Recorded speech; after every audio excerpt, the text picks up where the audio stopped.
Hello friends, welcome to Shri Vidya Vihar. मैं श्रेया आपको UGC NET का प्रिपरेशन करवाऊंगी। मैंने जून 2025 में अपना एजुकेशन सब्जेक्ट से जीआरएफ क्वालिफाइड किया था। मैं आपको यहाँ पे इस सब्जेक्ट के बारे में मोस्ट इम्पॉर्टेंट टॉपिक्स को समझाऊंगी, क्योंकि अभी तो पॉसिबल नहीं है, 2 महीने बचे एग्ज़ाम्स को।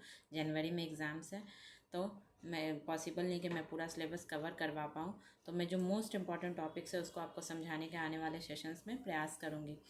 आप को जो टॉपिक्स हार्ड लगते हैं उसका आप लोग हमें कमेंट कर सकते हैं, और मैं उसको इजी वे में आपको अंडरस्टैंड करवाने की कोशिश करूँगी।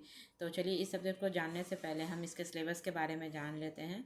एजुकेशन सब्जेक्ट को 10 यूनिट्स में डिवाइड किया गया है, जिसमें हर एक यूनिट्स के कुछ सब यूनिट्स है। जिसमें पहला यूनिट्स है educational studies contributions of Indian schools. इसमें पढ़ने हैं जैसे कि इंडियन स्कूल्स और फिलॉसफी में कौन कौन से आते हैं: सांख्य, योगा, वेदांता, बुद्धिज्म, जैनिज़्म। जिसमें जिस रेफरेंस है क्या, दयानंद दर्शन का। इस्लामिक ट्रेडिशंस भी पढ़ने हैं हमें। फिर इसमें नेक्स्ट टॉपिक है कि वेस्टर्न स्कूल थॉट्स भी पढ़ने हैं हमें, जैसे आइडियलिज्म, रियलिज्म, नेचुरलिज्म, प्रैग्मेटिज्म क्या होता है, मार्क्सिज्म क्या होता है, एग्जिस्टलिज्म क्या होता है, ये सब हमें पढ़ने हैं।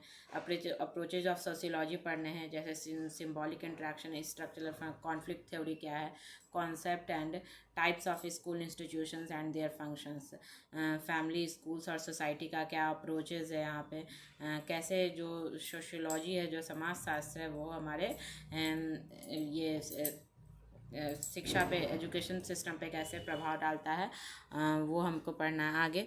फिर हमें सोशलाइजेशन एंड एजुकेशन पढ़ना है, जिसमें थॉट्स पढ़ने हैं किसके किसके हमको: Swami Vivekananda, Rabindranath Tagore, Mahatma Gandhi, Aurobindo, J Krishnamurti, Paulo Freire, Wollstonecraft, Nel Noddings, Savitri Bai Phule. ये सब मोस्ट इंपॉर्टेंट है, क्योंकि इससे हम अगर अपने पीवाईक्यू को देखा होगा तो इसमें से सारे बहुत इंपॉर्टेंट टॉपिक्स है, इनको कवर किया जाता है।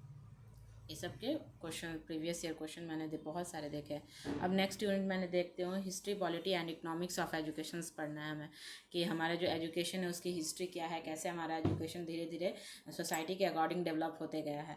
फिर उसकी पॉलिटिक्स क्या है, उसमें पॉलिटिक्स भी एजुकेशन को रिलेट करता है, वो भी हम पढ़ेंगे। इकोनॉमिक्स क्या है, कैसे एजुकेशन को फंडिंग किया जाता है, ये सब पढ़ना है, ठीक है। फिर पॉलिसीज़ एंड एजुकेशन के बीच में क्या लिंक है, ये सब पढ़ना है हमें। फिर लर्नर, जो थर्ड यूनिट है वो लर्नर एंड लर्निंग प्रोसेस है, जिसमें ग्रोथ एंड डेवलपमेंट बच्चे को पढ़ना है। ये वाले यूनिट थोड़े मुझे तो इजी लगते हैं। ये इसमें थोड़ा थ्योरी वाला पार्ट बहुत ज़्यादा है, तो इसमें आपको ये थोड़ा लेंदी है लेकिन इजी है, बहुत हार्ड नहीं है।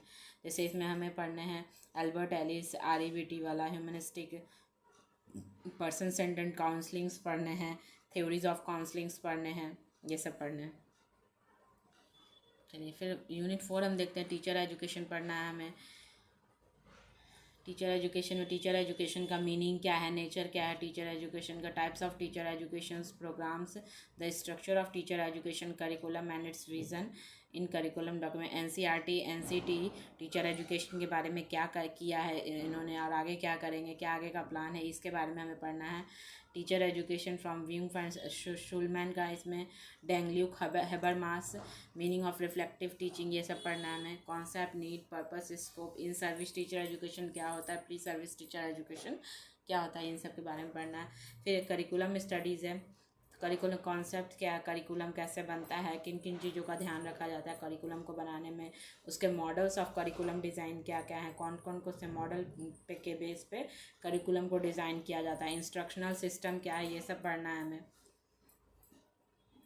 फिर आगे है रिसर्च। ये मोस्ट इम्पॉर्टेंट यूनिट है, रिसर्च इन एजुकेशन एंड कैसे एजुकेशन में रिसर्च किया जाता है, जो जो क्या क्या उसमें हमें सुधार करना है, क्या क्या मोस्ट इम्पॉर्टेंट चीज़ है।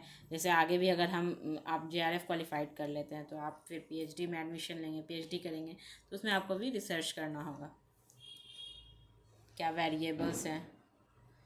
फिर पढ़ना है हमें पेडागोजी, एंड्रोगोजी, असेसमेंट।